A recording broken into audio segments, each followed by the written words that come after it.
Presento este caso clínico que se trata de una paciente de 43 años. La última vez que vino a sacarse sangre al laboratorio fue el 9 de octubre de este año. El diagnóstico de la orden decía polimiositis y la medicación que declaró que está tomando es deltisona, que es un corticosteroides, e Imuran, que es azatioprina. Bueno, entonces esta vez que vino a sacarse sangre en octubre, nos llega el suero inmuno y lo que le pedían era un FAN, el cual nos dio positivo. El patrón que nos dio es un citoplasmático granular fino en un título de 1 en 160. Y respecto a esto, nos dio un anticuerpo anti-Jo, anti-Jo1 de 504,5. Yo acá les puse, o sea, es un valor elevado, les puse los valores de referencias que van a variar un poco según el método en que lo hagamos. Anticuerpos por quimioluminiscencia, el límite de corte es, digamos, el negativo es menor a 20 y por ELISA es menor a 12. Por lo tanto, esta paciente tiene un anticuerpo anti-Jo1 bastante elevado. Cuando vimos esto al microscopio de fluorescencia, fuimos bueno, vimos todo el pedido de la orden. En la orden también le pedían anticuerpos anti-Ro, anti-La, complementos C3 y C4 y también las inmunoglobulinas A, G y M. Todo esto estaba normal, ¿sí? Tenía valores de referencias normales. Entonces, frente a este FAN positivo y el diagnóstico de la orden y el tratamiento que la paciente estaba teniendo, empezamos a ver antecedentes, ¿sí? Y vemos que la paciente viene por primera vez con un pedido, así, digamos, del área de inmunología, en septiembre del 2018, donde acá se observó un FAN positivo también, con el mismo patrón del citoplasmático granular fino, con un título de 1 en 640. En este momento también le pidieron DNA y ANCA que dieron negativos.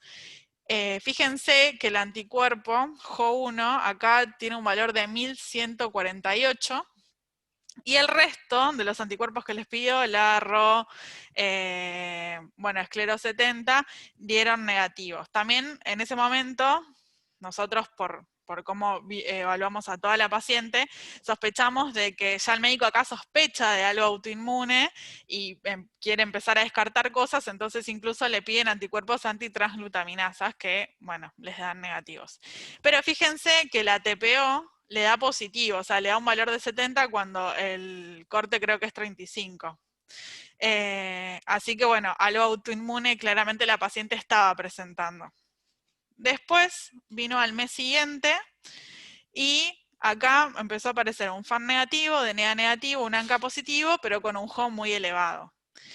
Vino varios meses más, en marzo del 2019, acá le hicieron un pedido un poco más completo, donde le pidieron creoglobulinas, le pidieron cardiolipinas, CH50, bueno, todo eso normal, sigue teniendo el Jo elevado, ¿sí? 611, pero un FAN negativo. En junio del 2019 sigue manteniendo el anticuerpo anti-Jo1 con un valor elevado, pero el FAN sigue siendo negativo. Entonces, a mí cuando yo miraba esto, se me presentó la duda de por qué el FAN se pudo haber negativizado, de alguna forma así decirlo, y hablábamos con Nati y Janet, que me contaban que, ¿ustedes se acuerdan cuando di el Ateneo de Inmunofluorescencia? Que les contaba que las improntas se fijan, o sea, el FAN, ¿se acuerdan que se hace con células HEP2? Esas células se fijan al vidrio con reactivos, ¿sí? El tema es que frente a esa fijación, la célula puede sufrir que tanto los antígenos para Jo1 como para los del Ro pueden ser que son antígenos bastante lábiles y frente al proceso de improntar, digamos, de que las células se peguen al vidrio, pueden ser que se pierdan. Eso es algo pura y exclusivamente de metodológico, digamos. Entonces puede ser que este FAN se haya negativizado por eso. También no olvidemos que después Ori les va a mostrar bien una tablita, pero ya acá, por ejemplo, en marzo del 2019, la paciente estaba súper medicada, ya con corticoides y aciatropina. Eso también puede ser que nos dé un FAN negativo, pero bueno, fíjense que el valor de Jo a Jo, pero sigue siendo alto, bueno. Entonces, la metodología también puede ser por eso que el FAN se haya negativizado.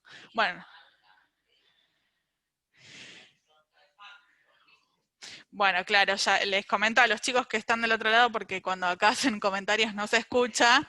Janet me comenta que también la marca de la impronta que se utilice puede ser que a algunos les resulte más fácil que a otros mirarla, y bueno, por eso también puede ser el FAN negativo.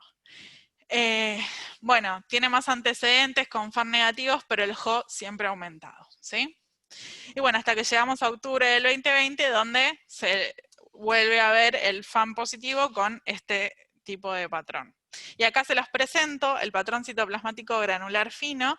Lo que se ven son pequeños gránulos dispersos en el citoplasma, ¿sí? ¿Se recuerdan cómo son? Este sería el núcleo de la célula, este es el citoplasma, y en su mayoría con fondo homogéneo, y acá estas que son las metafases. ¿Se acuerdan que había que ver células en metafase y células en interfase? Las células en metafase son negativas.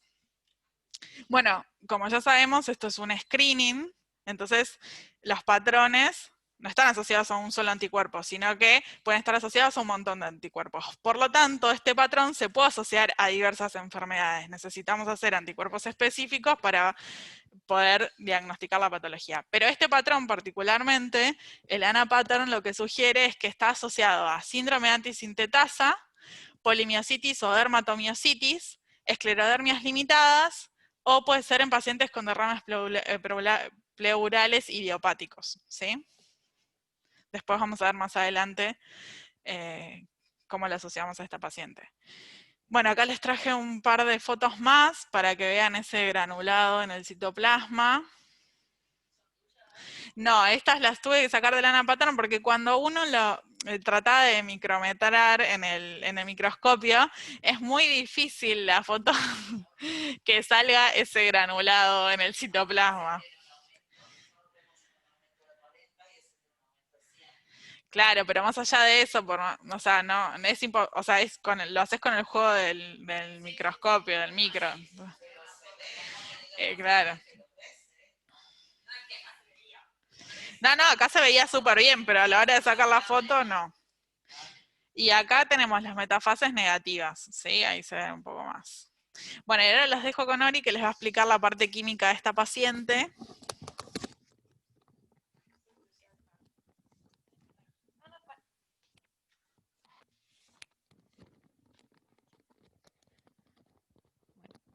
Hola, yo soy Oriana, espero que me escuchen bien. Bueno, respecto a la química de la paciente, veíamos cuando llegó, que es el último renglón de acá, que tenía aumentadas la creatina fosfoquinasa, la aldolasa, que son enzimas musculares, TGO y TGP. Esto concuerda con con el, con el cuadro clínico de una polimiositis. Disponíamos en el laboratorio de muchos antecedentes de la paciente porque aparentemente hace mucho tiempo que se viene controlando acá, entonces me pareció interesante evaluar cómo fue la evolución de estas enzimas. Bueno, entonces, sospechamos, como dijo Aus antes, que el diagnóstico de la patología comenzó en septiembre de 2018, porque fue la primera vez que le pidieron la determinación de CPK, de aldolasa y de los anticuerpos anti-Jo1, que es bastante característico de la polimiositis. Bueno, y porque ahí también empieza a controlarse cada 1 o 2 meses. Bueno, esto es la evolución de TGO, TGP, CPK y de aldolasa. En todas estas enzimas se ven 2 picos que en el gráfico no aparece, pero que son en el mismo momento, porque los datos de aldolasa y de CPK empezaban más tarde, pero los picos son en el mismo momento, que el primer pico coincide con el momento del diagnóstico, digamos, del supuesto diagnóstico, y el segundo pico, tengo 2 hipótesis de por qué se puede haber producido relacionado a la medicación, que eso les voy a contar un poquito más adelante. Bueno, entonces, la paciente llegó al laboratorio con la orden, ya con el diagnóstico de polimiositis. Para llegar a ese diagnóstico, se hizo el screening de los anticuerpos antinúcleos citoplasmáticos, la evaluación del hepatograma, la evolución de las enzimas musculares como CPK y aldolasa, y también la determinación de anticuerpos específicos como los anticuerpos anti-HO1. Y ahora les dejo de nuevo con Aus.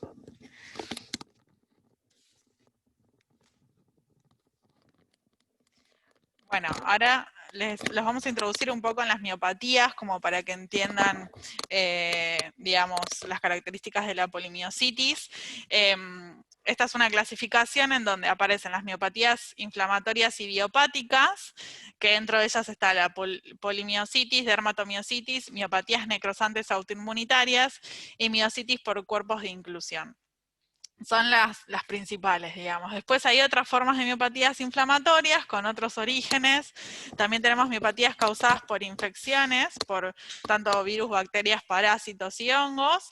Y también miopatías asociadas a fármacos y a toxinas. Por ejemplo, una asociada a los fármacos es las miopatías por consumo de estatinas. La polimiositis es una...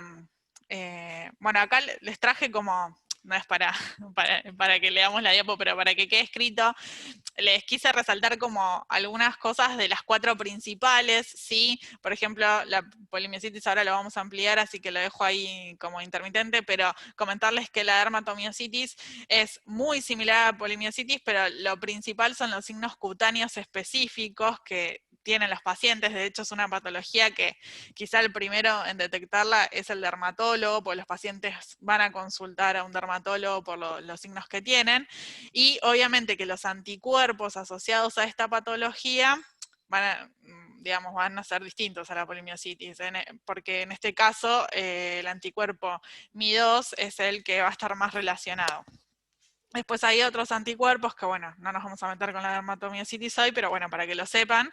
Después hay otras miopatías necrosantes autoinmunes. Estas se caracterizan porque quizá no tienen tantas manifestaciones extramusculares, tampoco son inflamatorias, pero sí, en general, en los cortes histológicos, en las biopsias, se suele ver la necrosis.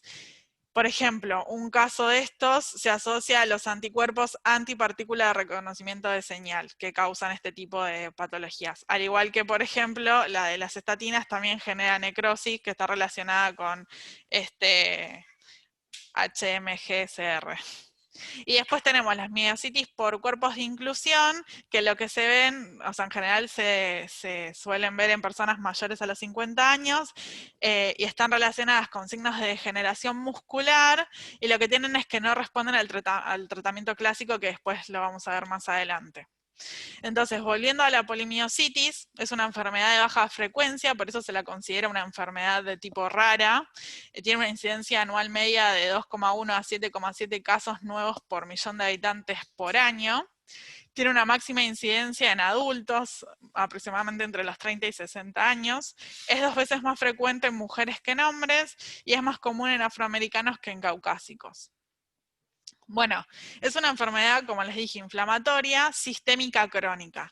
Se la clasifica como patología sistémica, ya que vamos a ver que cuando empiezan a haber complicaciones a raíz de la polimiositis, afecta a varios órganos, ¿sí? Tantos cardiovasculares como del tracto respiratorio, después lo vamos a ver más adelante, pero por eso se la menciona como sistémica.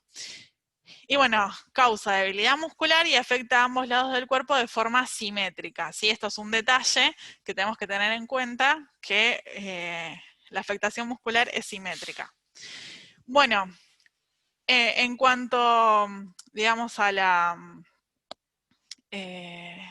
¿cómo se llama? A la fisiopatología, digamos, a la fisiopatología de la enfermedad, la polimiositis lo que se ve es que hay infiltrados que generan la inflamación en el endomisio, infiltrados de linfocitos TC8 activos y macrófagos. Estos linfocitos TC8 citotóxicos reconocen al complejo mayor de histocompatibilidad de clase 1, que lo expresan las fibras musculares. Entonces, a través de este reconocimiento que hacen, invaden la célula y generan necrosis a través de las vías de las perforinas.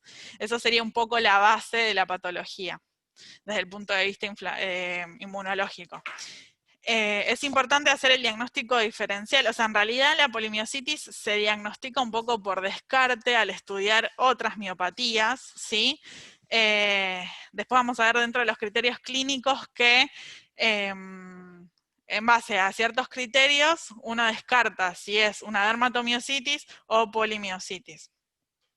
Tiene signos y síntomas, por ejemplo, el 50% de los pacientes van a cursar con mialgias, el 30% cursa con compromiso vulvar y cardíaco, las poliartritis también son bastante frecuentes en el 45% de los casos, y lo importante es la incidencia de enfermedad intersticial pulmonar, que es bastante alta, después nos vamos a introducir un poco más en este tema más adelante. Y no existen formas juveniles, sino no hay niños que padezcan de esta patología. Bueno, como les dije, estas patologías van a tener complicaciones y eso está relacionado con neoplasias. En general, estos pacientes tienen riesgos de neoplasias, principalmente carcinomas pulmonar y nasofaringeo son los más comunes. Aproximadamente en el 6,2% de aquellos pacientes con polimiositis van a desarrollar algún tipo de neoplasia. Fíjense que los que tienen dermatomiositis tienen el doble de probabilidades de desarrollar algún tipo de neoplasia. Bueno, lo que llamamos manifestaciones extramusculares, que pueden ser artritis o artralgias, que no son erosivas en, por ejemplo, las muñecas, las rodillas.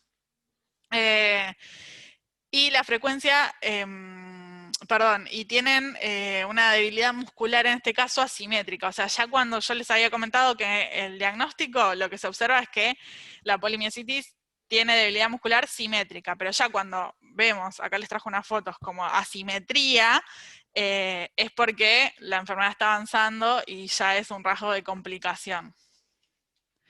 Después tenemos manifestaciones cardiovasculares, donde se pueden ver arritmias, pericarditis, fibrosis secundarias. Tiene una frecuencia entre el 6 al 75% de los casos, pero lo que se ve es que los pacientes que tienen problemas cardíacos, en general el 10 al 20% de estos pacientes, es su causa de muerte, digamos, ¿sí? Por el compromiso cardiovascular. Y como les dije, también tienen manifestaciones pulmonares y gastrointestinales, donde la enfermedad pulmonar intersticial es la más frecuente, y que los pacientes, o sea, se le presentan en el 20 al 65% de los casos, y que es considerada un factor de riesgo mayor por muerte prematura. Es decir, los pacientes que desarrollan enfermedad pulmonar intersticial, en general tienen menos, como que les dan menos años de vida, ¿sí? Por así decirlo. Bueno, y como les dije, se usan criterios diagnósticos que el médico utiliza para descartar si es una polimiositis o una dermatomiositis. Esta es la clasificación que se viene usando hace un montón de años. Fíjense que este paper es del 2019 y la menciona. Los criterios es de Bogan y Peter. Hay otra clasificación que surge en el último tiempo, que es, ya les digo, es del DALAC, creo que se llama, DALACAS, y bueno, lo que incorpora, además de polimiositis y dermatomiositis,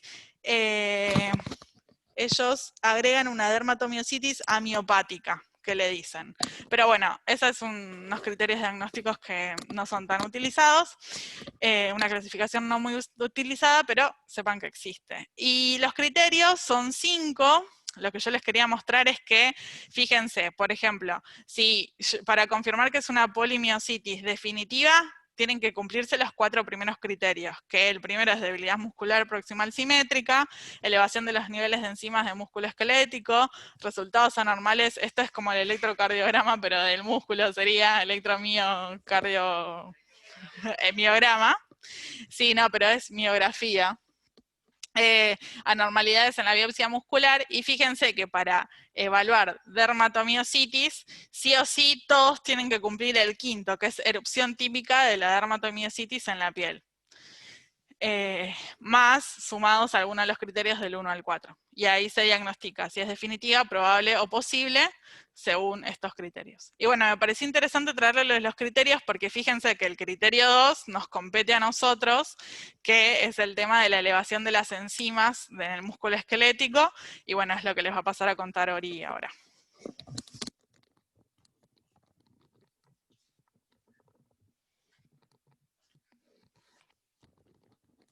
Ahí estamos. Bueno, entonces, retomando un poco sobre la química de la polimiositis, en estos pacientes se observa un aumento de las enzimas musculares como creatina fosfoquinasa, aldolasa, LDH, TGO y TGP, que se debe al daño en los músculos. También se observan marcadores de inflamación como PCR. Puede llegar a aparecer mioglobinuria, que nuestra paciente en particular no tenía. Y también hay que tener en cuenta que los tratamientos que se suelen utilizar, que son corticosteroides asociados a azatioprina o metotrexato o micofenolato, entre otros efectos adversos que tienen, pueden alterar las enzimas hepáticas por su efecto hepatotóxico. Y en esta paciente en particular no encontré registros de que se le haya determinado LDH, pero se esperaría que la evolución de LDH sea similar a las otras enzimas que sí se midieron. Bueno, y respecto a la CPK, es una enzima que tiene 3 isoenzimas, está la CKBB en cerebro y pulmón, CKMB en corazón y CKMM en músculo esquelético, que, bueno, a esta paciente tampoco se le hizo la diferenciación de las isoenzimas, pero como es una patología que afecta al músculo esquelético, se esperaría que el aumento se deba principalmente a CKMM.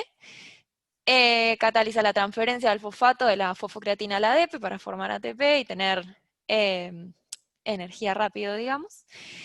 Y bueno, aumentos en esta enzima son indicativos de daño muscular, pero también pueden indicar otras cosas como infarto agudo de miocardio, pueden aumentar por un tratamiento con estatinas, con carbamazepinas, entre otras cosas. Y en la polimiositis, como ya dijimos, se observa un aumento de esta enzima que con el tratamiento se regularizaría. Para medirla en este laboratorio usamos el método IFCC activado con N-acetilcisteína. Se usa suero como muestra, pero puede usarse plasma. Y se acopla la reacción de la CPK a otras reacciones enzimáticas y se mide la formación de NADPH midiendo la absorbancia a 340 nanómetros. A ver, no, listo. Después, por otro lado, la aldolasa es una enzima ubicua, está en todas las células del cuerpo, pero está en mayor concentración en cerebro, hígado y músculo. Es una enzima de la glucólisis. Es un biomarcador de miositis y se ve aumentada no solo en la polimiositis, sino en otras enfermedades que afectan al músculo, como la distrofia muscular progresiva y el síndrome coronario agudo, y también se puede ver aumentada en individuos con daño hepático, mononucleosis o algunos tipos de cánceres. Para medirla en el laboratorio también se hace una reacción enzimática y lo que se mide es desaparición de NADH, también midiendo la absorbancia, y también se usa suero, pero podría usarse plasma. Bueno, les paso con Agus de nuevo. Bueno, ahora vamos a enfocarnos un poco en los anticuerpos que podemos llegar a detectar específicamente, que están relacionados a esta patología, ¿sí? Les traje este cuadrito que mucho no se ve, pero yo les juro que se los voy a ir contando. Quería contarles que hay dos grupos de anticuerpos para este caso. Tenemos los anticuerpos específicos de miositis, que estos están asociados a menor riesgo de malignidad, y se incluye el anti-Jo y el anti-CRP, en realidad son todos estos. que hay un montón, ¿sí? Y después están los anticuerpos miocitis asociados, que son el antirrola, anticuerpo PM esclero, bueno, que son estos de acá abajo. Lo que yo les quería mostrar con esto, que me interesa, voy a avanzar y después voy a retroceder, son los anticuerpos aminoacil RNA sintetasa. ¿Qué son estos anticuerpos? Son anticuerpos que están dirigidos contra enzimas que se encuentran en el citoplasma responsables de la formación de complejos entre el RNA y el aminoácido, ¿sí? Por eso hay anticuerpos, por ejemplo, el anti-HO1 se dirige contra el sitio reactivo de la histidil RNA transferasa, RNA sintetasa, ¿sí? Hay, como ya les dije, anticuerpos específicos de miocitis, por ejemplo, todos estos son anticuerpos. Acá tenemos el HO1, este es el PL7 que va hacia el sitio reactivo de, creo que dice isoleucil, isotronil, treonil. Después, este dice alanil. O sea, ¿se entiende? O sea, son anticuerpos que van contra el sitio reactivo de la sintetasa, de la RNA sintetasa, pero hay una para cada aminoácido. Entonces va a haber también un anticuerpo anti cada enzima de esas, ¿sí? ¿Y por qué toman relevancia estos anticuerpos? Porque son los que generan el síndrome antisintetasa, que ahora les voy a contar qué es, y es el principal síndrome que genera los signos y síntomas de los pacientes con polimiositis. Fíjense a su vez, los pacientes que tienen anticuerpos anti-HO1 es un marcador predictivo fuerte de que ese paciente puede llegar a tener una enfermedad pulmonar. Entonces también es importante por ese lado detectarlos. Y bueno, el síndrome antisintetasa, como les comenté, se caracteriza por fiebre, por enfermedad pulmonar intersticial en el 80% de los casos, fenómeno de Raynaud en el 60% de los casos, manos de mecánico en el 70% de los casos, que es esta foto que les traje acá, que son como la piel se empieza como a hacer más dura, ¿sí? Tiene como distintas coloraciones. Poliartritis en el 60% de los casos, y algo para destacar también, que responden de forma incompleta al tratamiento con corticoides. Y bueno, como les dije antes, que está relacionado con anticuerpos antisintetasa, que son muchos de los que estaban en esa lista que les dije, como por ejemplo, en este caso de la paciente, tiene el HO1. Nati me comentaba que acá no es tan común, pero por ejemplo en el sanatorio, en el hospital, se pide también el anti-PL7 o anti-PL12, para nosotros no es tan común, pero que lo piden también, ¿no? Y aparece.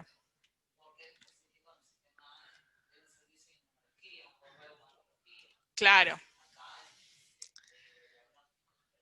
Perfecto. Bueno, y ahora Ori les va a comentar por último el tratamiento que está muy, o sea, en tanto las guías que describen el diagnóstico, también describen el tratamiento, y justamente esta paciente tiene como el tratamiento indicado, o sea, está correctamente tratada, ¿sí?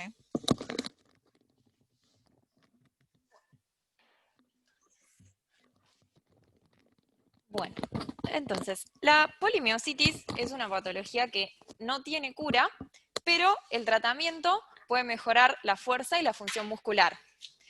Es importante hacer un diagnóstico temprano porque cuanto antes se instaure el tratamiento hay más chances de que la persona evolucione bien, que sea efectivo y que desarrolle menos complicaciones. Lo que se usa comúnmente son corticosteroides asociados a azatioprina, metotrexato o micofenolato. Esta paciente, casi todas las veces que vino en estos últimos 2 años, dijo que se estaba tratando con deltisona y Muran, que es un corticoide, y azatioprina. En el caso de que estos medicamentos no sean efectivos, existe la terapia biológica con rituximab, es el más utilizado. Y también se indica terapia física y rehabilitación. Respecto a la deltisona, como dije recién, es un corticosteroide que tiene el efecto antiinflamatorio inmunosupresor de los corticosteroides, Y entre otros efectos adversos que tienen estos medicamentos, puede causar trastornos hepáticos, alterando las enzimas. Y el Imuran es azatioprina. Hay distintas hipótesis respecto al mecanismo de acción, pero todas coinciden en que interfiere en la síntesis del ADN, entonces impide la replicación rápida de células y así ejerce su efecto inmunosupresor.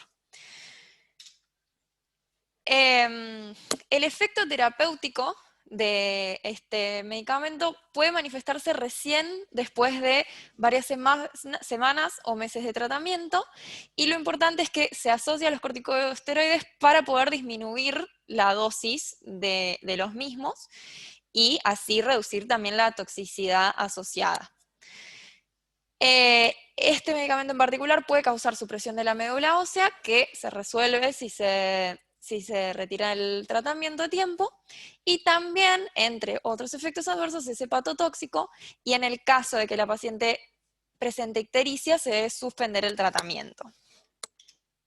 No, entonces acá se los voy a contar. Recordando lo que había quedado pendiente cuando les mostré los gráficos de las enzimas, respecto al segundo pico. Por un lado, si solo tuviese en cuenta a TGO y TGP, que serían las enzimas hepáticas, podría llegar a pensar que sea un efecto tóxico de los medicamentos que aumenten las enzimas hepáticas.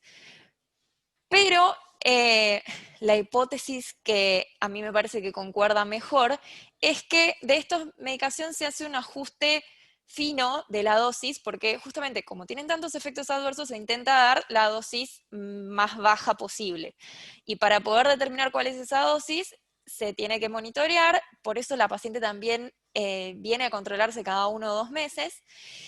Y lo que yo sospecho en ese pico de enzimas es que estaban bajándole la dosis y justo alcanzaron una dosis demasiado baja que provocó que se descontrole nuevamente la enfermedad, porque aparte se ve que coincide justo ese pico, no es solo de las enzimas hepáticas TGO y TGP, sino también las enzimas musculares.